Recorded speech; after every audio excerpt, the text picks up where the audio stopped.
our first work in Ooty. This is the we have constructed a restaurant here in Ooty, in Hotel Charing Cross in Garden Road. You can see the work. It took around 6 months to complete this work, and you can see the finishing.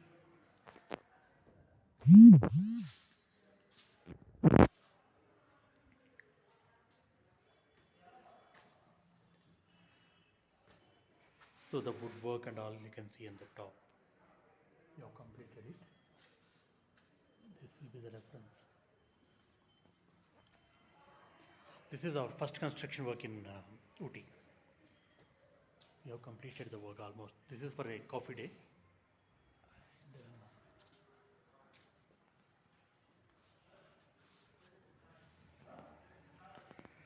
Yeah, I can see this is the one. This is the first work which we have done.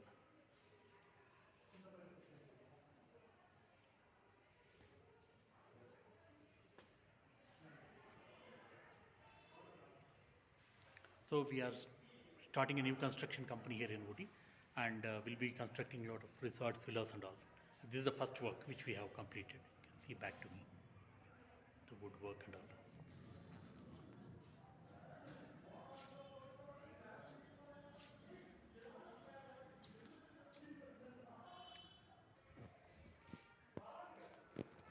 Hope you like it.